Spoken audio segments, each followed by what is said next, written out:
بسم اللہ الرحمن الرحیم۔ السلام علیکم ورحمۃ اللہ وبرکاتہ۔ غسل کرنے کا مسنون طریقہ کیا ہے، آج کی اس ویڈیو کے اندر ہم جانیں گے۔ لیکن ویڈیو شروع کرنے سے پہلے جن دوستوں نے جن بھائیوں نے ابھی تک چینل سبسکرائب نہیں کیا وہ چینل ضرور سبسکرائب کر لیں اور ساتھ لگے بیل آئیکن پہ ضرور کلک کریں تاکہ ہر نئی آنے والی ویڈیو آپ تمام حضرات تک بآسانی پہنچ سکے۔ غسل کرنے کا سنت طریقہ: پہلے دونوں ہاتھ پہنچوں تک 3 مرتبہ دھوئیے، پھر بدن پر کسی جگہ کوئی نجاست کوئی ناپاکی لگی ہوئی ہو تو اس کو 3 مرتبہ پاک کریے، پھر چھوٹا اور بڑا دونوں استنجے کیجیے خواہ ضرورت نہ ہو۔ اس کے بعد مسنون طریقے پر وضو کیجیے۔ اگر نہانے کا پانی قدموں میں جمع ہو رہا ہے تو پیروں کو نہ دھوئیے، یہاں سے علیحدہ ہونے کے بعد دھوئیے، ورنہ اسی وقت بھی دھو ڈالنا جائز ہے۔ اب پانی اول سر پر ڈالیے، پھر دائیں کندھے پر، پھر بائیں کندھے پر، اتنا پانی ڈالیے کہ سر سے پاؤں تک پہنچ جائے۔ بدن کو پھر ہاتھوں سے ملیے، یہ ایک دفعہ ہو گیا۔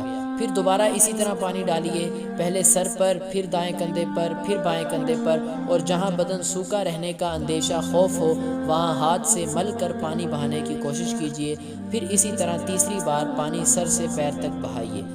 غسل کے بعد بدن کو کپڑے سے پونچھنا بھی ثابت ہے اور نہ پونچھنا بھی، لہذا دونوں میں سے جو بھی صورت آپ اختیار کریں تو اس کے سنت ہونے کی نیت کر لیا کریں اور اسی غسل سے نماز ادا کریں۔ نیا وضو کرنے کی ضرورت نہیں۔ بعض لوگ سمجھتے ہیں کہ غسل کرنے کے بعد نماز پڑھنے کے لیے وضو بھی ضروری ہوتا ہے، ایسا نہیں، کیونکہ غسل کے اندر سنت طریقہ ہی یہی ہے کہ اس کے اندر پہلے وضو کیا جاتا ہے اور اسی غسل سے لہذا ہم نماز ادا کر سکتے ہیں، نیا وضو کرنے کی ضرورت نہیں، خواہ ننگے ہو کر ہی غسل کیوں نہ کیا ہو۔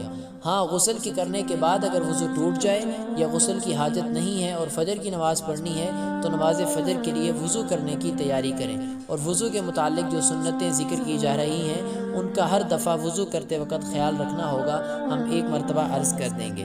گھر سے وضو کر کے نماز کے لیے جانا، وضو کو کامل طریقے سے کرنا یعنی مسنون طریقے سے وضو کرنا، یہی کامل طریقہ ہے۔ بالخصوص جس وقت نفس کو وضو کرنا سردی وغیرہ کی وجہ سے ناگوار ہو تو اچھے طریقے سے وضو کرنا، اس کا ثواب بھی دوہرا ہوتا ہے۔